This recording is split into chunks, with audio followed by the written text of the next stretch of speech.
This is NDTV. And you're watching NDTV Prime. In association with Micromax. Nothing like anything.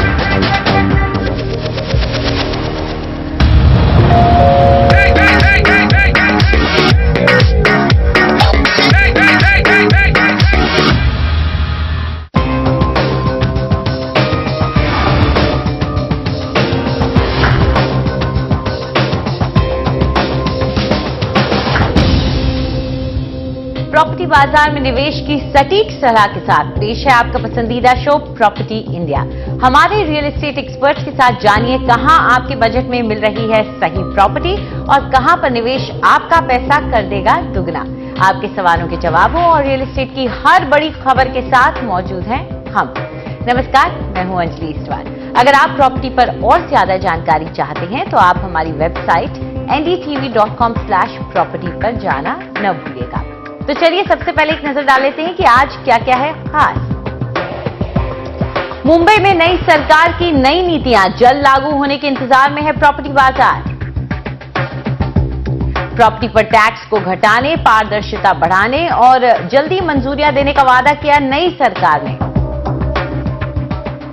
रिहाइश निवेश के लिए शहर के कौन से इलाके हैं सबसे बेहतर, पाइए अपने सवालों के जवाब। और भेंडी बाजार के ऐतिहासिक लेकिन खस्ता हाल इलाके के दिन क्या होंगे बेहतर।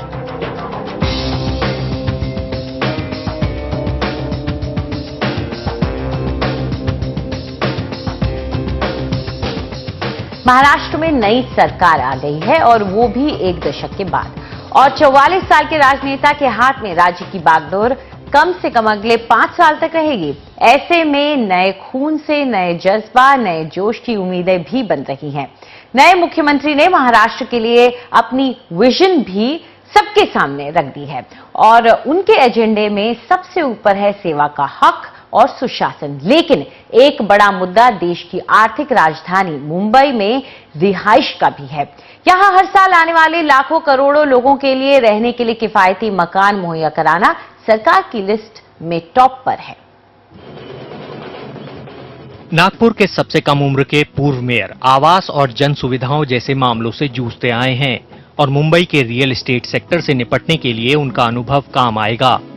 लंबे समय से चल रही मंदी और प्रतिकूल माहौल ने सेक्टर को बेबस कर रखा है।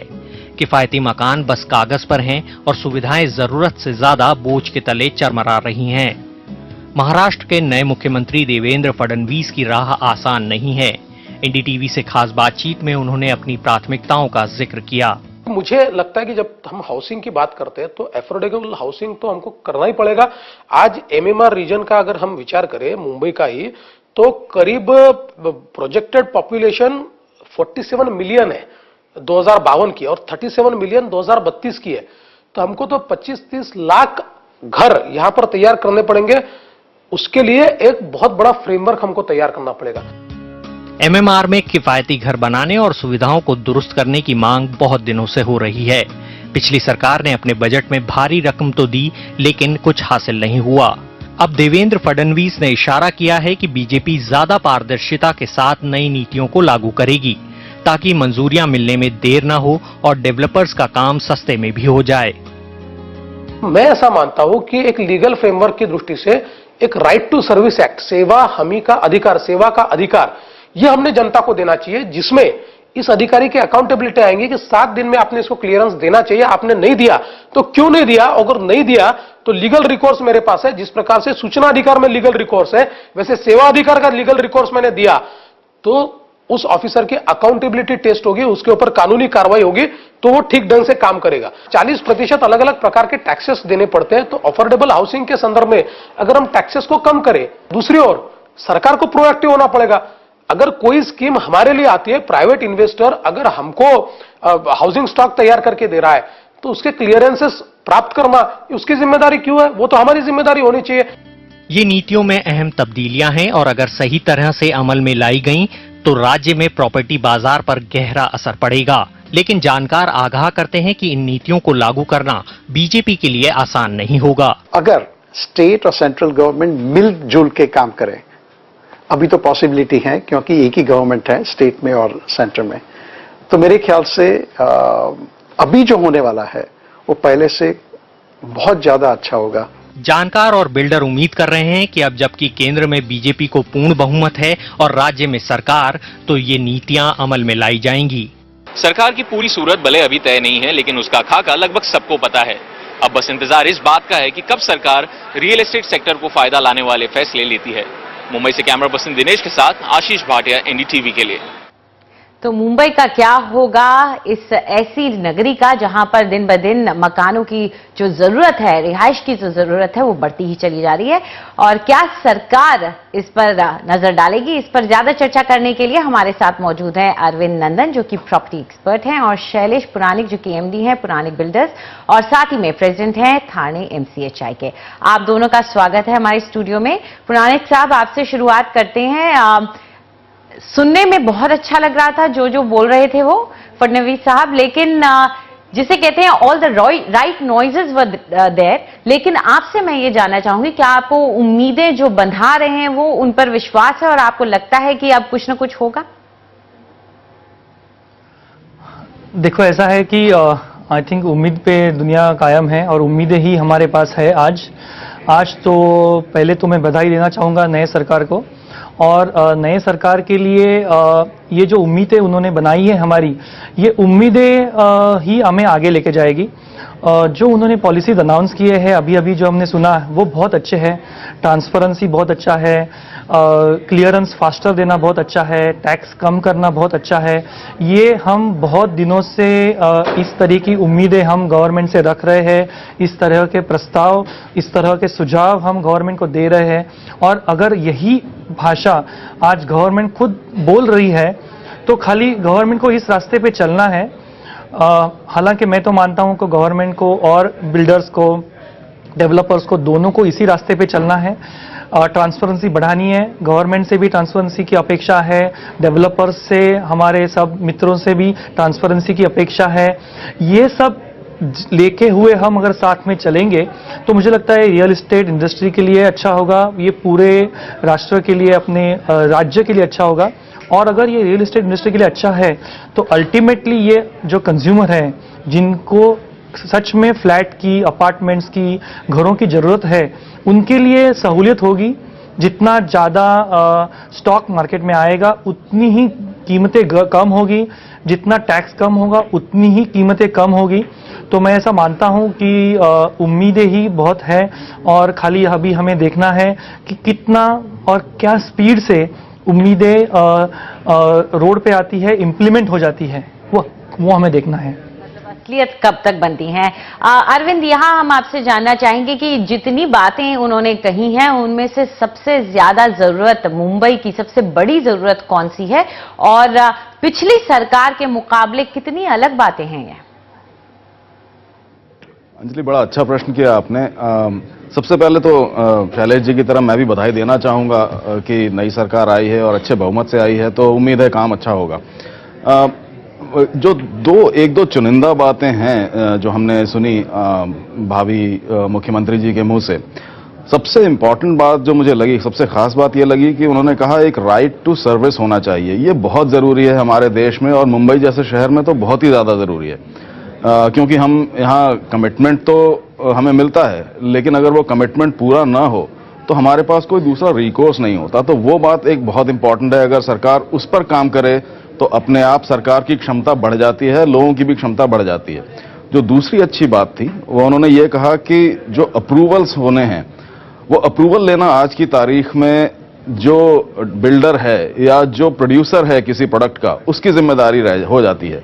जबकि हाउसिंग या रियल एस्टेट हाउसिंग एक ऐसी चीज है जो सिर्फ बिजनेस का माध्यम नहीं है, जिसमें कंज्यूमर का, जिसमें एंड यूजर का बहुत बड़ा भला होता है। तो उस पर भी उन्होंने जो ध्यान देने की बात की, वो बात मुझे काफी अच्छी लगती है। तो दो प्रमुख बातें ये हैं। अब ये भी देख लिया जाए कि देखिए ये संभव है कि नहीं है, या किस हद तक संभव है। मुंबई में आज हालत यह है कि करीब 15-16 लाख लोग अंदाजन ऐसे हैं जिनके पास कोई घर ही नहीं है, और अफोर्डेबल हाउसिंग बनाना जरूरी है उनके लिए। अनफॉर्चुनेटली चाहे आप सब्सिडी दें या किसी भी तरह की सुविधा दें, ज्यादातर वो चीजें चली जाती हैं उस सेगमेंट के पॉपुलेशन के लिए जहां पर कि पे करने की कैपेसिटी ज्यादा होती है। तो जो एक अनफेड या अनमेट डिमांड है उसके लिए फिर भी कुछ नहीं बनता। तो मेरा ख्याल है तीसरा मुद्दा जो जरूरी होगा वो ये है कि किसी तरह इस बात पर जोर दिया जाए कि जहां पे अनमेट डिमांड सबसे ज्यादा है वहां बनाने का वहां बनाने की तैयारी की जाए, बजाय सिर्फ लग्जरी और सुपर लग्जरी बनाते रहने के। बिल्कुल, ये बात बहुत जरूरी है। जिनको जरूरत है वहां तक पहुंचे उनके लिए जो ये पॉलिसीज बनाई जा रही है। यहाँ पर क्योंकि आप बात कर रहे हैं कि जो लोग खासतौर पे स्लम्स में रहते हैं या झुग्गी बस्तियां जो हैं वहां पर अक्सर ऐसा होता है रीडेवलपमेंट के नाम पर बड़े मकान बन जाते हैं और वो खाली पड़े रह जाते हैं। ये एक चीज जिसको मैं सामने लाना चाहूंगी, शैली जी आपसे भी ये जानना चाहूंगी कि जब फडणवीस साहब ने पहले भी हमारे चैनल को एक इंटरव्यू दिया उसमें इलेक्शन से पहले, तो उन्होंने कहा कि वो एमएमआर की बात करते रहे, सिर्फ मुंबई की नहीं, और उन्होंने कहा कि ज्यादा लैंड आएगा, जोड़ना जरूरी है, और ट्रांस हार्बर लिंक की बात उन्होंने कही। यहां तक कि उन्होंने ये कहा कि 2 साल के अंदर वो तैयार करके दिखा सकते हैं अगर उनको सही मौका मिले। तो आप क्या मानते हैं कि कितना जरूरी है इस तरह का ट्रांस हार्बर लिंक जैसी परियोजनाओं का आना, और अगर इस तरह की बात और दावा अगर कोई सरकार का में जाने वाला व्यक्ति करता है तो आपको किस तरह की उसकी तरफ से उनकी नियत के बारे में आपको क्या लगता है? नहीं, नियत तो बहुत ही अच्छी है, और कोई भी सरकार इंफ्रास्ट्रक्चर की अगर बात करती है बहुत अच्छा है। कोई भी सरकार मुंबई को खाली अकेले बात न करते हुए पूरे एमएमआर की बात करती है वो बहुत अच्छा है, क्योंकि कैसा है कि मुंबई आज अकेला नहीं है। मुंबई मेट्रोपॉलिटन रीजन ये एक बहुत बड़ा मेट्रोपोलिस बन गया है, और ये एक ऐसा बड़ा रीजन है जो मुंबई के या ये पूरे एरिया की हाउसिंग की डिमांड को मीट कर सकता है, कमर्शियल जो डिमांड है वो मीट कर सकता है। बट ये सबको एक साथ में सोचने की जरूरत है। आप अगर सोचिए, अगर आप मुंबई के सेंटर में काम कर रहे हैं बीकेसी में, और अगर आप करजत में रहते हैं, और अगर करजत में आप अच्छा इंफ्रास्ट्रक्चर होने की वजह से 45 मिनट्स में पहुंच रहे हैं, तो क्यों नहीं आप करजत में रहोगे? क्यों नहीं करजत की प्रॉपर्टी की कीमतें अच्छी है और अफोर्डेबल रहेगी, और जो हाई प्राइस एरिया है उनकी कीमतें भी कम होगी, एक बैलेंस रिस्टोर हो जाएगा। आज क्या है, मुंबई को खाली मुंबई माना जाता है, उसी पे कॉन्सेंट्रेट हो गया है, लेकिन ये पूरा मुंबई मेट्रोपॉलिटन रीजन है, इसको अगर मुंबई मानते हैं हम और अच्छी तरीके की इंफ्रास्ट्रक्चर देते हैं, जैसे एक ट्रांस हार्बर लिंक एक सुझाव हो गया, ऐसे बहुत सारी चीजें हैं जो हो सकती है। मेट्रो है जिसको एक्सटेंड करना है, थाना से बोरीवली से कनेक्ट करना है या आगे भी लेके जाना है, जो एग्जिस्टिंग रेल नेटवर्क है वो स्ट्रेंथन किया जा सकता है, वो अच्छा किया जा सकता है। ऐसी बहुत सारी चीजें हैं जो मुंबई मेट्रोपॉलिटन रीजन को अच्छी तरह से एक साथ लेके आ सकती है, और ये होने के बाद जो मुंबई का हाउसिंग प्रॉब्लम है, रियल एस्टेट का प्रॉब्लम है, वो पूरी तरह से सॉल्व हो जाएगा। और ये मैं मानता हूं अफोर्डेबल हाउसिंग देने के लिए ये एक सबसे अच्छा कदम साबित हो सकता है। बिल्कुल बिल्कुल। यहाँ अरविंद ये भी बात आ जाती है कि अगर सरकार अपनी की नीयत अच्छी और वो करना ही चाहती है, लेकिन आप क्या मानते हैं कि उसके आगे अड़चनें बड़ी कौन सी हैं? क्योंकि मुंबई में बहुत सी बातें हैं, चाहे वो CRZ को लेकर के हो या दूसरी क्लियरेंसेज हो, कई बातें सामने आ जाती हैं जब सरकार कुछ कोशिश भी करे। तो आपकी नजर में कौन सी सबसे बड़ी अड़चनें होंगी जब वो कोशिशें करेगी और कदम आगे बढ़ाएगी? सही कहा अंजलि आपने, अड़चनें बहुत हैं, लेकिन मैं समझता हूं जो सबसे बड़ी अड़चन ये है कि जमीन की जो कमी है मुंबई के अंदर, खासकर जब हम ग्रेटर मुंबई की बात करते हैं तो एक तरह से लैंड कहीं अवेलेबल है नहीं, और जो अवेलेबल है वो अनलॉक्ड नहीं है। तो एमएमआर का जिसका आपने चर्चा किया था, एमएमआर वो एक तरह से मजबूरी भी है, आवश्यकता भी है, जिसकी वजह से ये हमें एमएमआर के बारे में सोचना पड़ता है। तो पहला मुद्दा तो ये है कि आप लैंड पे काम करें और इस बात की कोशिश करें कि लैंड कहां पर मिल सकती है और इस दाम पे मिल सके जिस पर अफोर्डेबल हाउसिंग बन सके, ना कि सिर्फ सुपर लग्जरी बन सके। सबसे पहली बात यह है। दूसरा मुद्दा जो है वो लैंड से अलग है थोड़ा सा, वो है पॉलिसी का मुद्दा। सबसे ज्यादा सरकार सबसे ज्यादा स्पीड से, सबसे ज्यादा तेजी से पॉलिसीज पे काम कर सकती है। जैसा हमने पहले भी चर्चा की कि पारदर्शिता पे काम करें और प्रोसेस को ज्यादा स्मूथ बनाने पे काम करें। CRZ का आपने नाम लिया, CRZ पर भी बहुत विवाद होता रहा है। कहा तो यह भी जाता है कि सारी दुनिया जब जाके समुद्र में कंस्ट्रक्शन कर रही है, हम आज तक CRZ की वजह से रुके हुए हैं। तो हो सकता है इस दिशा में भी देखने की जरूरत है। मुंबई कई मायनों में सिंगापुर या दुनिया के जो छोटे सिटी स्टेट्स हैं या वो स्टेट्स हैं जो पानी से घिरे हुए हैं उनकी तरह है। हमें उनकी तरह ही सोचना शुरू करना होगा, मुंबई के लिए अलग से। तो पॉलिसी पे काम करें, लैंड पे काम करें और कोशिश करें कि एमएमआर में जो फोकस आज तक ग्रेटर मुंबई पे ही ज्यादा बना हुआ है, उससे अलग हटके इन्होंने करजत का नाम लिया। और भी कई जगह हैं, उल्वे है, पनवेल है, अगर आप वेस्टर्न सबर्ब्स में आगे चले जाएं तो पलघर तक चलते जाएं। तो ऐसे बहुत सारे कॉरिडोर्स हैं जिन पर आपको लैंड मुहैया करानी होगी, पॉलिसी ऐसी बनानी होगी जिस पर कि बार बार विशी वॉशिनेस न दिखाई पड़े। जैसा हमने अभी 2-3 महीने पहले सुना था कि मुंबई की सरकार ने ही बॉम्बे हाई कोर्ट में अर्जी दी थी कि जो पुराना प्रेस नोट है उस पर कुछ फेरबदल किया जाए। ये सब होने से क्या होता है, बार बार कॉन्फिडेंस हिल जाता है, डेवलपर्स का भी, एंड यूजर का भी, और फाइनेंसिंग इंस्टीट्यूशंस का भी। तो इसको एक बराबर रूप में बनाए रखना होगा पॉलिसी के लेवल पे, तब मैं समझता हूं ये हो सकता है। और इनमें से कोई भी काम बहुत मुश्किल नहीं है। जी बिल्कुल, काम बहुत मुश्किल तो नहीं है, लेकिन थोड़ी मुश्किलें तो जरूर आएंगी। नई सरकार है लेकिन नए जोश के साथ आई है। उनकी कोशिश यही रहेगी कि मुंबई जैसी जगह जहां की सबसे बड़ी दिक्कतों में से एक रिहाइश ही है, उस पर खास तौर से नजर डालना। आप दोनों इस चर्चा का हिस्सा बने, इसके लिए बहुत बहुत शुक्रिया आपका।